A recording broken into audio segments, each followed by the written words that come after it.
کیونکہ جس انداز میں یہ دونوں کام کر رہے تھے اگر انہیں مزید ڈھیل مل گئی تو یہ کوئی خطرناک کام بھی کر سکتے تھے، اس لیے عمران چاہتا تھا کہ جلد از جلد ان پر ہاتھ ڈال دے۔ یہی سوچتا ہوا وہ باہر پورچ میں آیا جہاں اس کی کار موجود تھی، اور چند لمحوں بعد وہ کار لیے اسپیشل سروسز ہسپتال سے باہر نکلا اور تیزی سے دانش منزل کی طرف بڑھنے لگا، لیکن ابھی ہسپتال سے باہر نکل کر اس نے کار کو ایک چوک سے دائیں طرف موڑا تھا کہ یکلخت کار کے نیچے ایک خوفناک دھماکہ ہوا، اور دوسرے لمحے کار اس طرح فضا میں اٹھی جیسے کوئی گیند پوری قوت سے زمین سے ٹکرا کر اوپر کو اٹھتا ہے، اور عمران کو یوں محسوس ہوا جیسے اس کا جسم کا ایک ایک حصہ علیحدہ ہو کر فضا میں دور دور تک بکھر گیا ہو۔ باتھ روم کا دروازہ کھلا اور مادام فونا باتھنگ گاؤن پہنے باہر نکل آئی۔ ٹرومین سامنے ہی آرام کرسی پر بیٹھا ترکی کا سگار پینے میں مصروف تھا۔ کیا سوچ رہے ہو ٹرومین؟ مادام فونا نے ڈریسنگ ٹیبل کے سامنے بیٹھ کر تولیے سے اپنے شانوں تک لٹکے ہوئے بالوں کو جھٹکتے ہوئے مسکرا کر کہا۔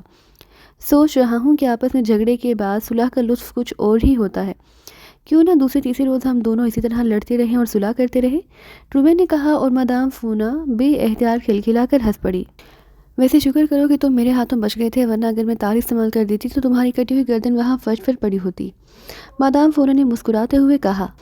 ارے فونا، میں نے بھی تو تمہارا بے حد لحاظ کیا تھا، ورنہ تم جانتے ہو کہ ٹرومین جب لڑنے پر آئے تو بڑے بڑے لڑا کے ہاتھ پیر چھوڑ دیتے ہیں، اور تم تو بہرحال ایک نازک سی گڑیا ہو، ایک لمحے میں تمہاری گردن کی ہڈی ٹوٹ سکتی تھی، ٹرومین نے کہا۔ پھر وہ دونوں ہی بیک وقت کھلکھلا کر ہنس پڑے۔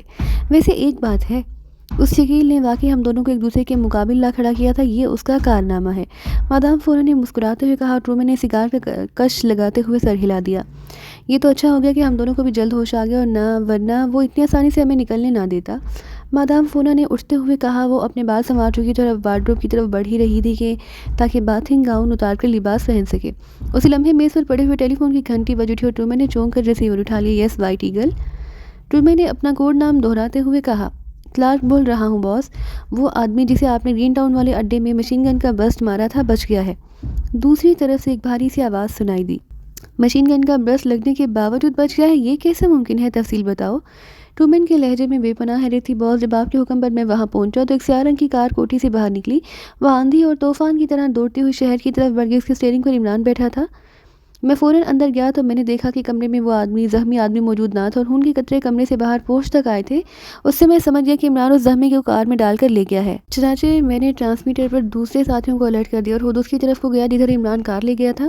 پھر ٹرانسمیٹر پر مجھے رپورٹ ملی کہ عمران انتہائی حیرت انگیز طور پر خوفناک رفتار سے کار چلاتا ہوا شہر کے شمالی حصے میں ایک عمارت کے اندر گیا ہے۔ میں اس کی بھی تھی، اس عمارت تک پہنچا۔ پھر میں نے اندر سے آنے والے میل نرس سے اس طرح لائے جانے والے زخمی کے متعلق پوچھا جیسے میں اس کا ساتھی ہوں۔ اس نے بتایا کہ اس کی حالت بے حد خراب تھی، اس کے جسم میں 6 گولیاں موجود تھیں، لیکن یہ عمارت جو بظاہر ہسپتال نہ لگتی تھی دراصل کوئی ہسپتال ہے، اور جہاں پاکیزہ کا ماہر ترین سرجن ڈاکٹر صدیقی انچارج ہے۔ ڈاکٹر صدیقی نے اس زخمی کو بچا لیا، وہ سیاہ رنگ کی کار ابھی موجود ہے اور وہ عمران بھی اندر ہے۔ اب کیا حکم ہے؟ کلارک نے تفصیل بتاتے ہوئے کہا۔ ٹرومین نے سختی سے ہونٹ بھینچے اور اس کی آنکھیں سکڑ گئیں۔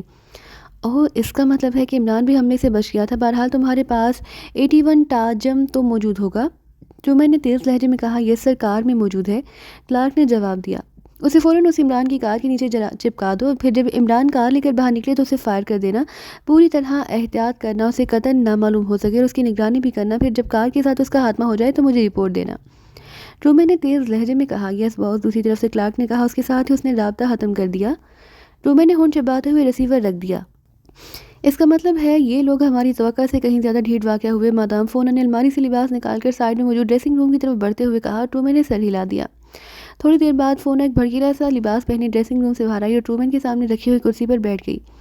فونا، مجھے احساس ہو رہا ہے کہ ہم بغیر کسی منصوبہ بندی کے واقعی احمقوں کی طرح ہاتھ پیر مار رہے ہیں، اور ابھی تو مسلسل ہمارا داؤ چل رہا ہے، لیکن یہ لوگ جس طرح تیز ترار واقع ہوئے ہیں انہوں نے ہمارا کلیو نکال لینا ہے، پھر یہ لوگ پوری قوت سے ہم پر چڑھ دوڑیں گے۔ ٹرومین نے سوچنے والے انداز میں کہا۔ تو پھر تم کیا چاہتے ہو؟ فونا نے کہا۔ سب سے پہلے تو میں اپنے متعلق تمام کلیو ختم کرنا چاہتا ہوں۔ گرین ٹاؤن والی کوٹھی انہوں نے دیکھ لیا، اس کی وجہ سے یہ لوگ لارک تک پہنچ جائیں گے۔ اس کے بعد لارک نے لازماً ہمیں جہاں کا پتہ دے دینا ہے، اس لیے ہم دونوں نہ صرف مستقل میک اپ کر لیں بلکہ اپنے طور پر کوئی ایسی جگہ تلاش کریں جس سے کسی دوسرے آدمی سے کوئی تعلق نہ ہو، تاکہ کسی پراپرٹی ڈیلر کو نقد رقم دے کر کسی بھی رہائش پلازا میں فلیٹ لیے جا سکتے، اور رقم کی ہمارے پاس کمی نہیں۔ ٹرومین نے انتہائی سنجیدہ لہجے میں کہا۔ میں ایک بات کروں اگر تم مانو تو؟ فونا نے چند لمحے خاموش رہنے کے بعد کہا۔ ہاں ہاں کہو، ٹرومین نے چونک کر کہا۔ جی تو دوستو، یہ تھی ہماری آج کی کہانی کو لائک اور شیئر کرنا مت بھولیے اور کمنٹ کر کے اپنی قیمتی رائے سے آگاہ کیجیے۔ اب ہم حاضر ہوں گے آپ کے ساتھ اس کے نئے حصے میں، تب تک کے لیے اللہ حافظ۔